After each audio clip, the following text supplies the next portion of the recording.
ladies and gentlemen, members of the press, thank you so much for coming. I will read out a brief statement before I take your questions. First, let me be very clear. We reject the targeting of civilians by anyone.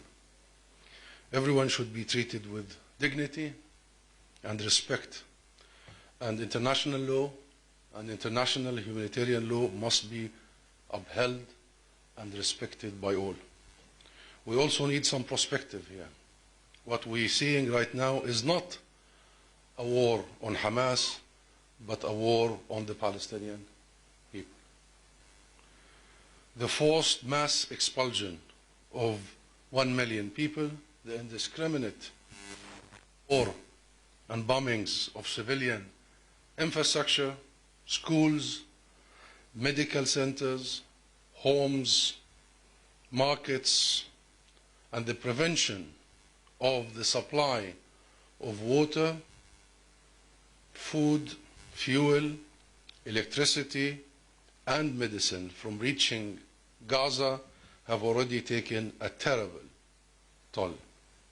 Official numbers this morning find more than 2,850 Palestinians killed in Gaza and the West Bank, and some 12,000 injured. The real number is much higher. Rescue teams have been unable to reach victims. Some have been targeted by Israeli bombardments, as you have followed, when they tried to rescue the victims. Palestinians being targeted as they try to leave their homes towards the south of Gaza. There are hundreds, if not thousands, buried as we speak under rubble. Unable to, and the rescue teams unable to rescue them.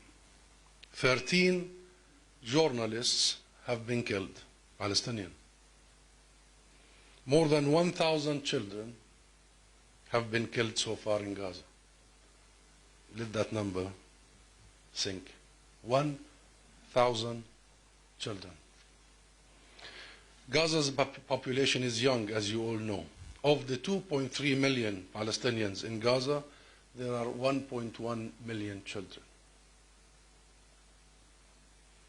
50 families have been wiped out, completely, off the record. I mean, the official registrar record. The sad fact is, a Palestinian is being killed every 5 minutes. A Palestinian is being killed every 5 minutes. Mostly civilians, families, kids, grandparents. But it's not just the killings. Imagine the choices you have to make. Our families, as we speak, have to make.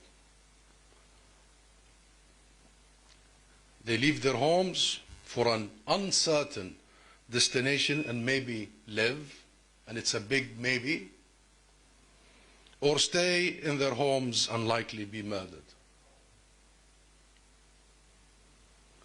2 days ago, 70 people fleeing the north for the supposed safety of the south were killed en route in an Israeli airstrike, as you all have followed. Yesterday, 71 Palestinians were killed in the supposed safety of Gaza's south in another Israeli airstrikes. People are waiting for 7 hours, merely to get water. What do you do if you are in a wheelchair in such situation in the Gaza Strip? What do you do if you need dialysis or have cancer treatment scheduled or any kind of regular medical attention? Hospitals have been targeted, bombarded. Doctors, nurses, medical staff have been murdered. Even the dead aren't protected. Even the dead aren't protected. Bodies have been stored in ice cream vans because morgues are overwhelmed and overflowing. Mass graves have been dug. What Israel is doing amounts to clear collective punishment, and all of the above are acts of war crimes and crimes against humanity. But what we need urgently right now is an immediate ceasefire.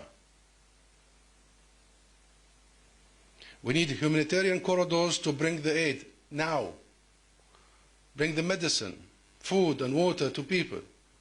We reject completely, we reject the population transfer of our people in Gaza and the attempted of that transfer mass expulsion towards Egypt. We will not allow another round of mass ethnic cleansing in Palestine. We will not allow for a second Nakba. We need a serious and enforced commitment to international law, international humanitarian law, and the rules of war as embodied in the Geneva Conventions. Otherwise, we will see more mass killings on our hands and more refugees, destitute and homeless. History is repeating itself. We also need, and this is a message for you, my dear friends, members of the press, we all need context. We need context. Snapshot press and media and politics has contributed to where we are today. We always need context. This did not start on the 7th of October. This year alone, more than 200 Palestinians were killed in the occupied West Bank before the 7th of October, making 2023 the deadliest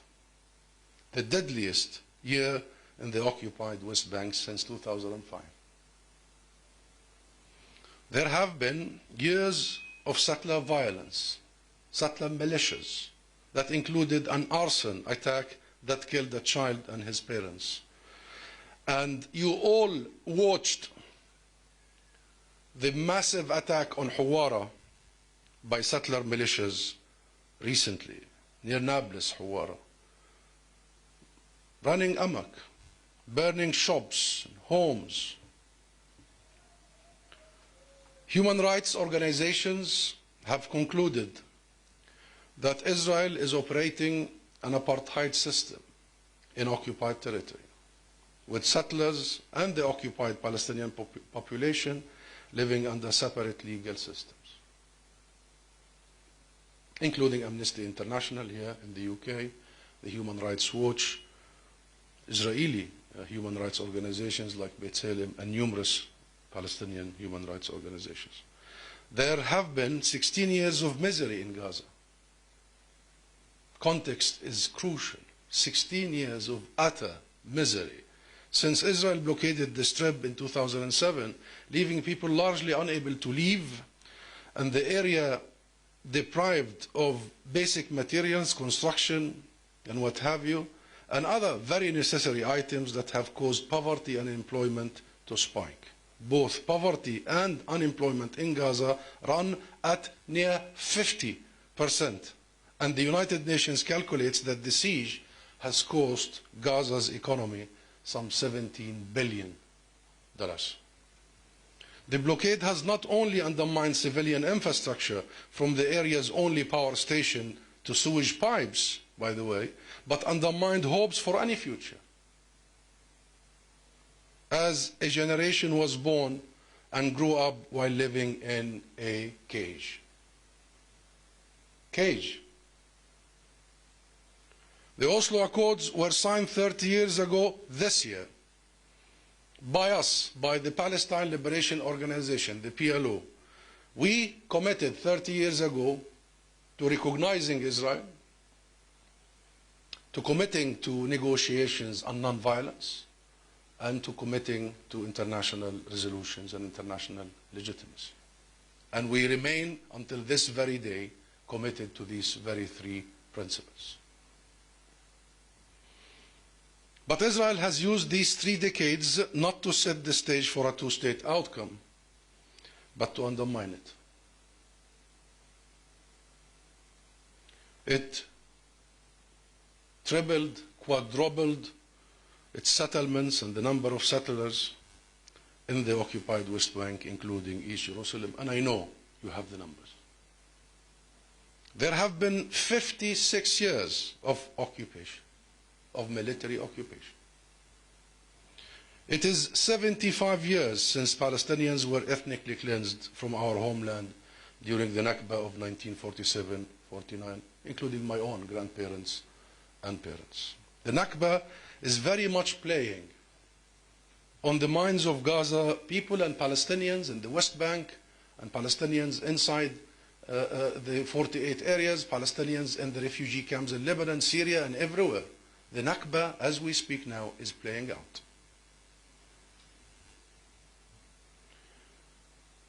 Overwhelmingly, the descendants of those who were displaced in 1948 are watching, descendants of refugees, as they contemplate whether to accept to leave their homes or not. Remember, 70% of Gaza's population are refugees, the descendants of refugees. Let's remember, none of these refugees that left in 1948 were ever allowed to return to their homes and lands, and properties and farms, including my own family. Instead, Israel enacted a law in 1950 allowing the nascent state to confiscate all Palestinian properties. This is the context, my friends. This is the context. And there is so much more. If you think Israel is justified in seeking revenge for what happened on the 6th of October, then please consider what Palestinians have been enduring for 100 years and more, during which they have never had a single day of freedom and self-determination. What we need right now is not revenge, but justice. Not war, but peace. We need to move forward, not backward. We need to be courageous, wise, and protect ourselves with international rules and values, with our shared universal values. We also look to the world to address the root causes of the Palestine issue. The denial of Palestinian human rights, legal, political, for a century. Israel's ever-deepening occupation of Palestinian land and the continued plight of 6 million Palestinian refugees scattered all over must be addressed. And we look to you, the media, to provide the proper context. To be true to your very noble profession. To help set the stage for a fair, just and legal resolution to the Palestine issue in line with international law and resolutions. And this is off script. I have been really taken aback by some of the reporting in the UK and elsewhere. Reckless reporting does cost lives. Words can kill.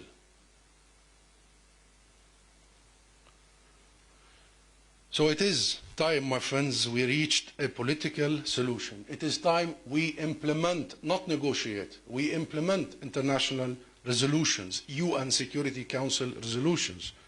It is time to see the establishment of a Palestinian state on the 1967 borders with East Jerusalem as its capital. It is time that we find a fair and just resolution to the Palestinian refugee issue. That is what we are asking for, and that is what international law and international resolutions demand. Thank you. And now we'll take some questions.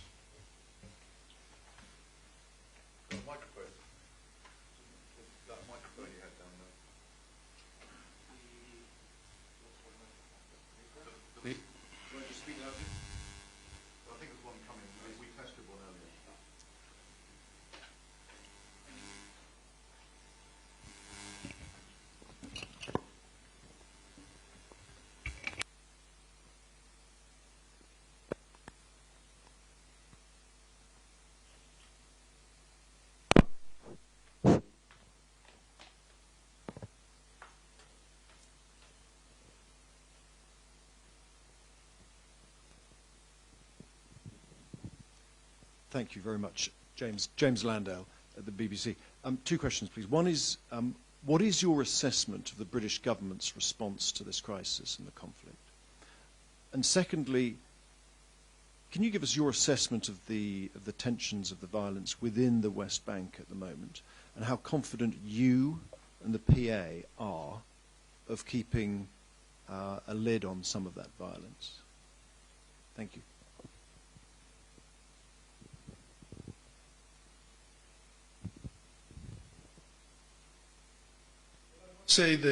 James, and thank you, James from the BBC, for the question about the assessment of the British government. I must say, the first week the government was off balance, completely, totally, utterly off balance. Statements could have been interpreted by the most extreme government in the history of Israel as a license and a green light to simply commit massacres and do as they wish. And in a government that has a person like Smotrich, who publicly publishes his ideology and his policies of giving the Palestinian people three choices: either they accept to live slaves in their own homeland, or they leave en masse, and the third option, they will be killed. With such a person who is the finance minister, you don't give any wrong indicators, or you watch your language as international actors. You make sure that they will not interpret it in any way or form. With such a person in the government who handles security, national security, Ben-Gvir, who has been in the last few days busy handing out machine guns to Israeli civilians, we must be very responsible. But I am really glad, maybe glad is not the word, relieved to see the beginning of change in the UK official statements. I've heard the Prime Minister yesterday saying that with full respect to international law and international humanitarian law, he should have said that minute one of the situation. That should not have been difficult for a Prime Minister of a country that has founded the post-World War II global-based order. The first General Assembly of the United Nations did not convene in New York. It was here in London.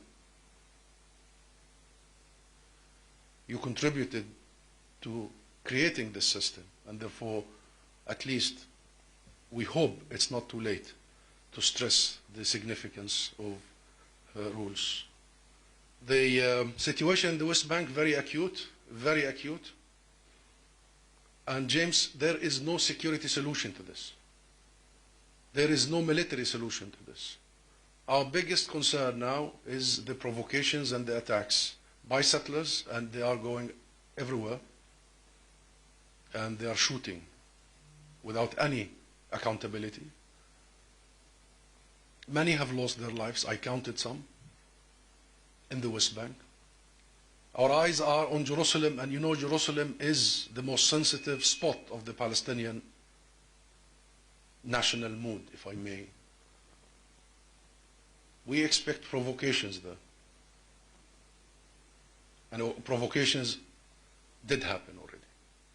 Therefore, our role as Palestinian government is to provide protection for our people. This is our utmost priority. In Gaza, We want to immediately stop the aggression and the atrocities and the bombardments. We want a ceasefire, and we are working with all our international partners to do so here in the UK. I have had many meetings with senior ministers, officials, and what have you, and my colleagues all over the world are doing the same. Today, there will be a meeting with the US Secretary of State later this evening and the Palestinian leadership. And tomorrow there will be a meeting between President Abbas and President Biden. So efforts are tailored towards that. But in the discussion, we also want to make sure that our people in the West Bank and in Gaza and everywhere else are protected.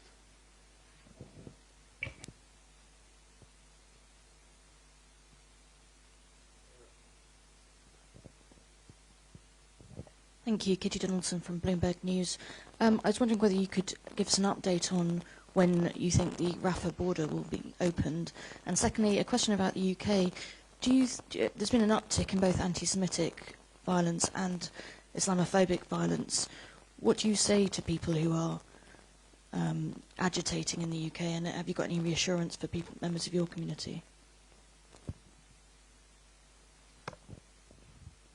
Egypt has requested from day one the opening of Rafah crossing. Egypt has humanitarian convoys ready, waiting at the crossing, as you all know. But Israel has been denying that request until this very moment. We don't have any new information or update that Israel is considering this, and we have been pressuring all our international partners to actually allow for that crossing to bring in desperately needed humanitarian assistance. Yet we want to make sure that the Smotrich plan of mass expulsion and the second Nakba does not happen, and Egypt rejects that wholeheartedly. The crossing must be there for humanitarian issues, not to enable Israel to implement that plan. As for anti-Semitism and Islamophobia, this is not a religious conflict. This is not an ideological conflict. This is not a conflict between Jews and Muslims whatsoever. This is a political and legal conflict. And we must make sure that this is conveyed everywhere. You've seen the huge demonstration in London a couple of days ago. Many of those who took to the streets were Jewish people who support justice and international law, and I know many of them. And therefore, we have to be absolutely clear that we and the Palestinian cause has no space for bigots, racists, haters from any side. This is about upholding rights equally to all nations. And people need to understand that we, the Palestinian people, are not in ode with our occupiers because they are Jewish. It's ridiculous to propose even that had our oppressors been not Jewish, we would have been okay with them. No, this is about the fact of our oppression. And I must tell you, in the line of my career, I have come to encounter that the most vocal voices for Palestinian justice are Jewish, all over the world. So we need to stop this. And also we need to stop the Islamophobic remarks. This has cost life. In the US, you know what happened 2 days ago. A child, 6 years old, and his mother. The child died, his mother is in intensive care because of the Islamophobic. We need to stop this. The Palestine issue has nothing to do with all that. Nothing to do with all that. Israel, among its own soldiers, have Jews, Muslims, Christians. We, the Palestinian people, have Muslims and Christians. No one should hijack the cause towards their own agenda. This is a cause of justice, of law, of rights. And we respect all religions, and we are proud that Palestine has been the cradle and the homeland of all religions. And before 48, we have been so proud that there are Palestinian Muslims, Christians, and Jews. Okay?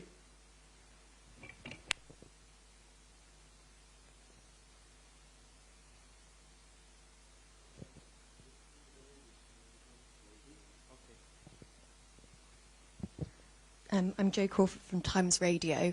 In terms of the hospitals in North Gaza at the moment, if there is an Israeli offensive, what will it mean in terms of trying to get humanitarian aid to those hospitals? Do you know how many people are still working in those hospitals or being treated in those hospitals? I really don't have exact and updated information because it's evolving. But I know that 41 medical personnel have been killed until last night. I don't know even what the numbers now. And I know among them are very, very prominent doctors who provided lifeline to the hospitals in Gaza. That we know. We know the medical supplies are running out. We know that generators, because electricity is out, you know, there's a blackout in Gaza. We know that the generators that require fuel are running out. And you know the consequences of that? Forget about those who are targeted by airstrikes. The consequences on normal people who are on life machines and, you know, all that. Babies in incubators, etc. We know also that medical staff, medical teams have been targeted by airstrikes. You can see the footages and the images. So we can say that the health sector in Gaza is collapsing. Absolutely collapsing. And if we don't do, and please follow the WHO, follow the international organizations, they have been warning of an imminent, complete collapse of the health sector.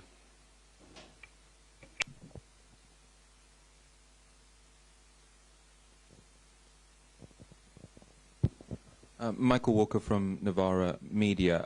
You've suggested that commentary from UK politicians has shifted over the past week. I mean, it hasn't shifted that much, though. So government representatives and representatives for the opposition this morning refused to say that there was a humanitarian crisis in Gaza. Both of them said there was a looming humanitarian crisis or a potential humanitarian crisis. So I wanted to get you to respond to that.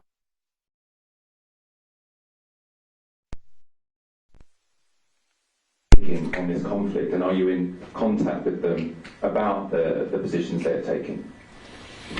To the second part of your question, yes, I am in contact with the government constantly. From day one, and we are discussing all these issues, not only in private but also in public. For instance, when the Foreign Secretary tweeted the first tweet, I tweeted it back, saying that this could be interpreted in a very different way, Mr. Cleverly. We need to. So it's private conversations and public conversations to make sure that our opinion is very well known by them and by you, in the media and in the public opinion. Because this is a very grave matter. Sometimes you cannot just leave it to conversations.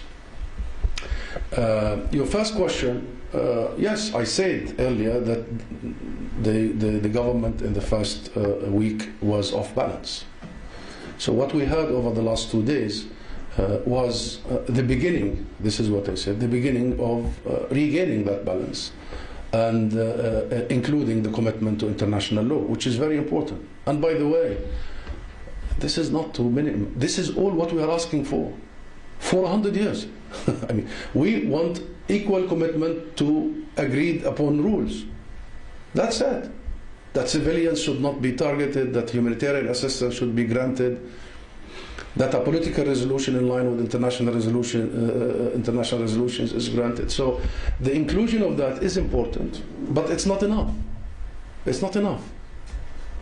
Now we need the UK and the rest of the world to actually enforce international law. Enforce, not just talk about international law. Okay. We're going to have all the questions, so let's dive. Why don't we go from the end and then come? I'm sorry. I know your hands. Why don't you watch who is, because I'm not focused. Okay. Who's first? Go by first come, first serve.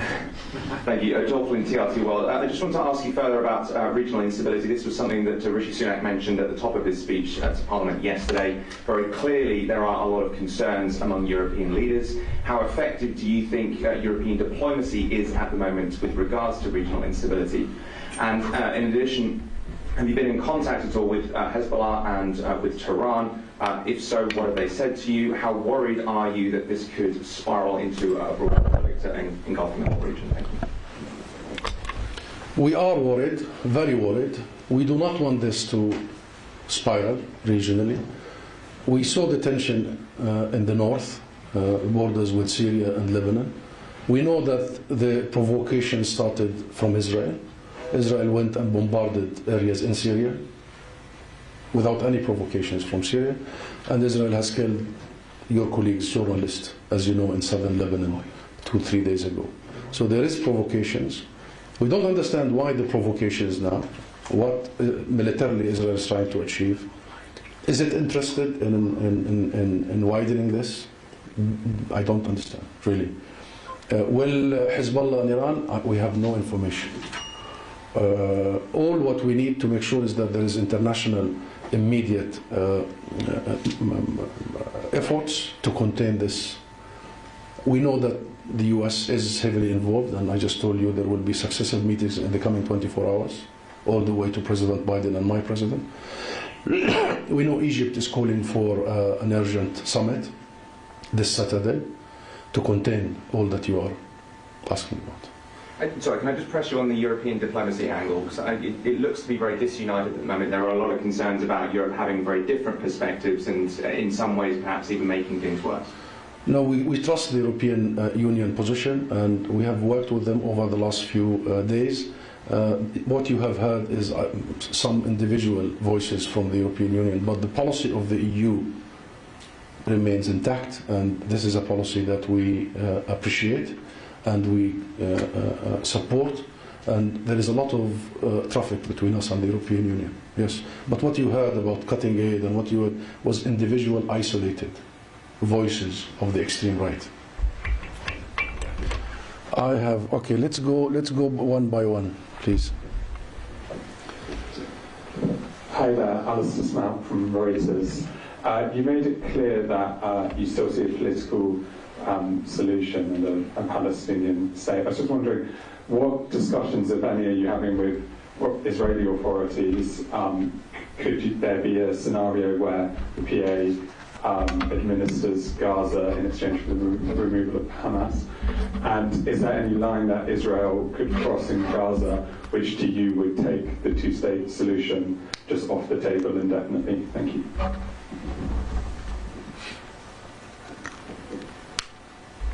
Let's be clear here. Gaza was under occupation, so this is very important.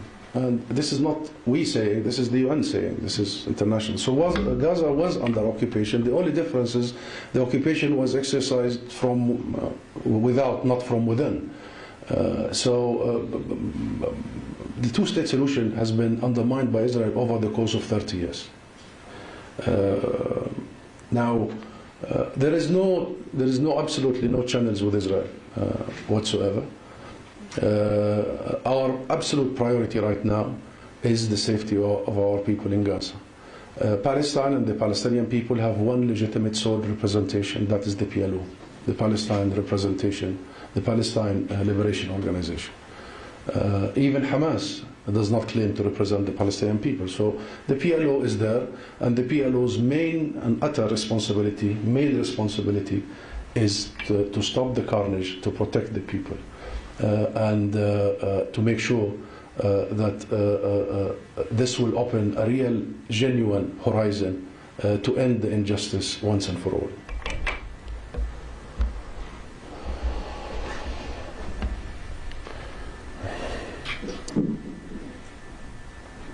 From Anadolu.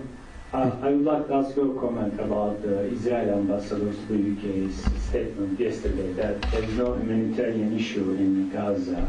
And also, what do you expect from the US President Joe Biden's visit to the region? Thank you.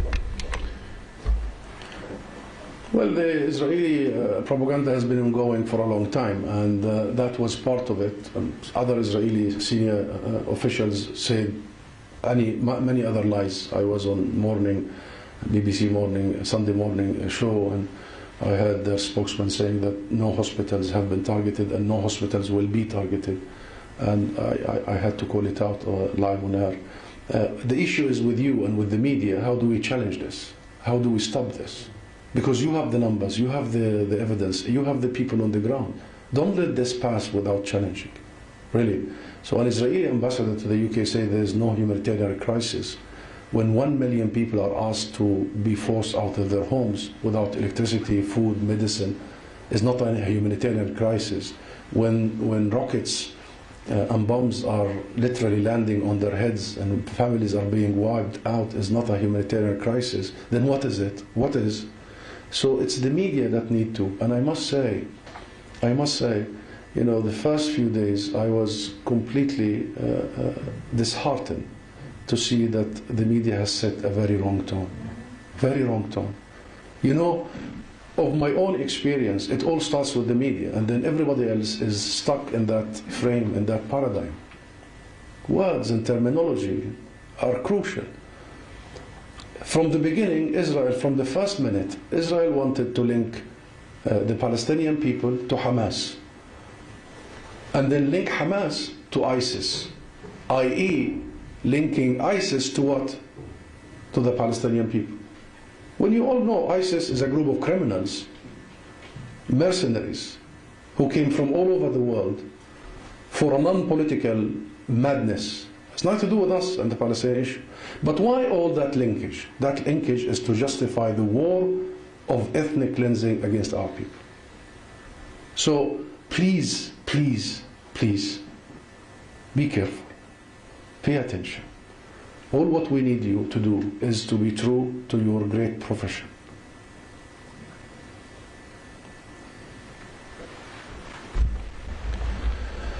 Okay, and then we'll go to Sky because I know Dominic has been raising his hand for some time. Thank you. Leonard Topic, TNT Radio. What do you say to those members of the political profession and the media who choose to attribute blame on the basis of the last 10 days rather than the last 75 years? Very problematic, very problematic, very problematic, really. And you have seen the interviews. I know you're referring to the interviews. You know our position. I've just said. And this position is not the last 7 days. This position has been there for 30 years. We really do believe that the way forward is via diplomatic, political, and legal means. We mean it, and we do it. These are not words, these are deeds.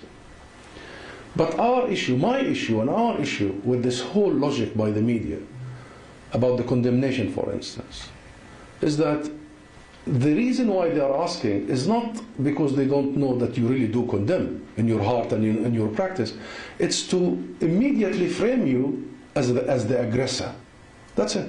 Once you are there, then the rest is details, because then you are just defending it. And once you do that with the lack of symmetry, of course, targeting civilians must be condemned, is condemned by all sides, especially the side that has been at the brunt of this for 100 years. My own grandparents were forced out of their homes. I have lost family in the last, I know the price of losing civilians and not being protected. Those, I mean the civilians. However, when the BBCs and the Skies and the CNNs and all the mainstream media insist on this question for 3 times, 4 times, 6 times, 7 times, this is not because they don't know that we do actually condemn. This is so they frame the whole conversation. And the lack and the failure of the same institutions, media, international mainstream, to ask the very same question to the actual instigators of violence, which is the occupation. Is this for discussion that it is the occupier that instigates violence? Do I need to convince anybody that military occupation robs you of your humanity and of your identity and of your rights, let alone colonization and apartheid and besiegement? And then in all these interviews, Israeli spokespeople, ministers, officials, what have you, are never asked that question. Why? Why? Tell you why. Because some in the international media are so adamant in portraying the Palestinian people in an apolitical, ahistorical snapshot. Let's catch this. And I said it on all these interviews. Did you invite me when 200 Palestinian innocent people were killed by militias in the West Bank? Why do you always invite me when the snapshot suits your narrative? Suits the frame that you want to vote for us? Suits the box you want to box us in? We belong to a very historic civilization, culture, a culture of coexistence, a culture of acceptance, a culture of peace. Historically, look at our record. We have lived together from all faiths for millennia. My and our teachings refuse to target civilians. We are brought this way to protect civilians. So the conversation is put upside down. And we will not allow for this to happen anymore. Sky. Thank you, Ambassador. Can I ask you about the regional stability issue? We seem to be at a very dangerous moment, with Iran warning of preemptive action, 2 US carrier groups in the area, Israel planning God knows what in Gaza.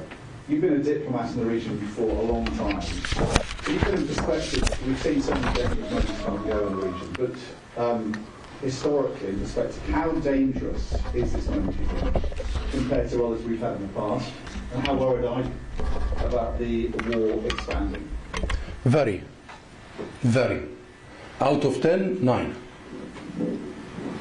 Very worried. And very worried because of the underestimation of the effect of what is happening on people. Dominic, on people. Not just movements and organizations and groups and arms and militias and all that, and states and non-state sector. On people. I am worried. I am worried about community cohesion and relations everywhere in the world.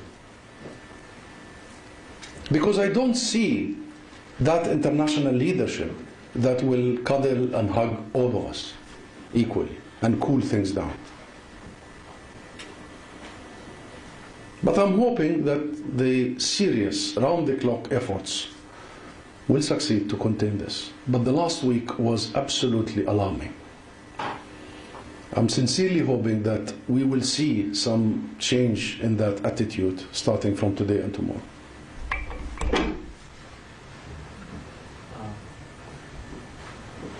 You choose. Robert Carter from 5 Pillars News. Mr. Ambassador, I'm sure over the years you've asked the UK government why it won't recognise Palestine as a state even until today. Could you just tell me what the reason is that they normally give to you?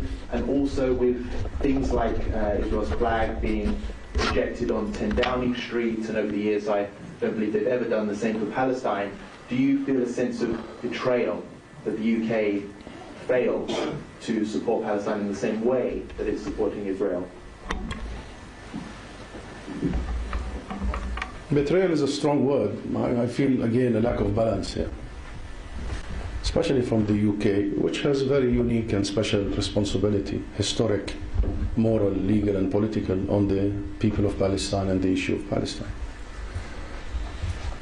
Let us remember, my friends, that it all started here in this country 106 years ago, the Balfour Declaration, that deny us our peoplehood, our nationhood. That declaration promised a homeland for the Jewish people in Palestine and referred to us as non-Jewish minorities. So immediately, in these words, we have turned from indigenous, native, living there for millennia, the Canaanites, who have almost produced every civilization and every prophet, the birthplace of Christianity, we were turned into non-Jewish minorities. So the first step was depriving us, denying us our peoplehood, our nationhood. Then Britain, soon after, took control of Mandate Palestine, the mandate, remember? And in the agreement between Britain and the League of Nations, the mandate was supposed to give the right of self-determination and statehood to the Palestinian people. I don't need to tell you the history, this is not the time for it, but unfortunately the UK has ended its mandate and failing to respect its own responsibilities with the League of Nations to recognize the state of Palestine and Palestinian right to self-determination. So we have been hit twice in that period, denying the right to recognize us as a nation and denying the right to recognize us as a state. And this continues until today. So we are linking to your question. We are hoping that this is a moment when the UK would actually, and this is not a blame game. History is a history. This is about leadership and statesmanship. We are hoping this is a moment when the UK would really begin to correct the past and help us usher a different path towards the future. Recognition of the state of Palestine is not a gift to be given by the UK government. It's a duty, it's a responsibility, and it is a right of the Palestinian people that has been long, long overdue, at least 100 years overdue.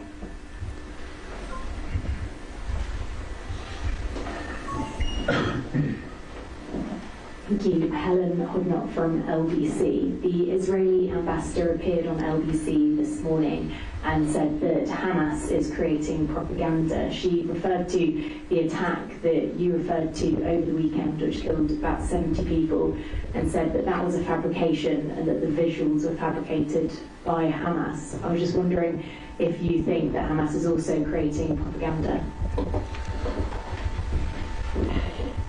Well, I don't know. And unfortunately, we are not on the ground. That's why we need the international community to be on the ground. The Red Cross has been demanding publicly from Israel to be on the ground. We need these accounts to be verified in all sides. Not mouthpieces and spokespeople, not propaganda people. We must have verified accounts by the international community. Let the Red Cross go, come in, assess the situation, convey it to the world. Let the United Nations be there. You have UNRWA, which is the biggest UN agency providing services to the Palestinian people. So I know there is a lot of misinformation here and there. But, however, you're talking about real people here. So whitewashing this and gaslighting this also will not work. I lost a number of my extended family, and I know them, and I know their names, and then I know their dreams, and so we also need to make sure that the truth is conveyed, and the best way to do so is by making sure that international media is present. Do you know that Israel has denied international media and the protection of international media? There is no real international media now. We need them there. We need you there.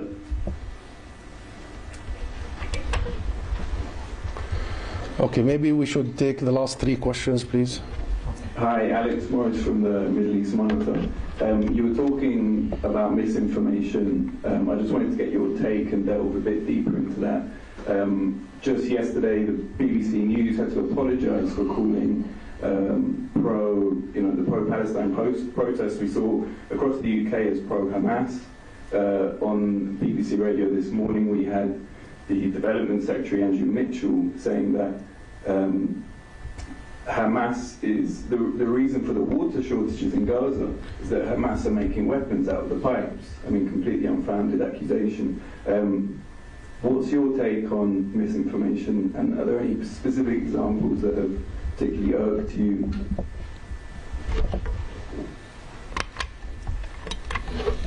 Well, there is a lot of examples, and I'm not so sure if this is the time to talk about it, but there is a lot of misinformation. And the UK media particularly needs to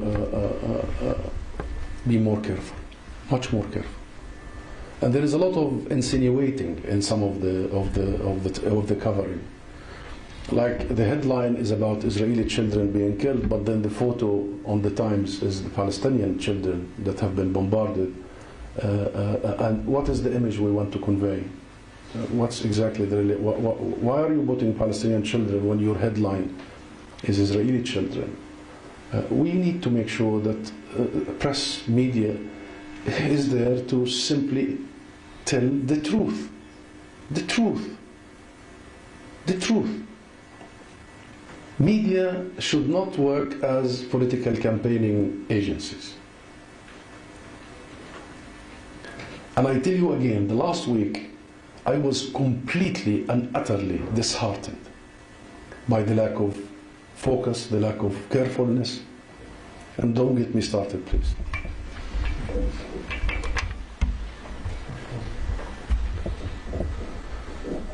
Thank you, Ambassador. What are the possibilities at this stage for diplomacy? And what role will the PLO play? There is a lot of traffic, and it's with the Palestinian leadership, the PLO and the PA. A lot of traffic from regional actors. The Prime Minister Rishi Sunak spoke to my president yesterday. The King of Jordan was here also the day before yesterday. There is a lot of diplomatic efforts as we speak, right across the board, the globe. And there is such efforts, and some of them is really, really genuine and focused to stop this carnage and stop this madness. And by the way, not only to stop, but to also create a different path that is as important as stopping the carnage, because we don't want this carnage to visit us again. This is not the first time Gaza is bombarded. This is not the first time we see such images. We want to make sure that once and for all, we are done with such horror.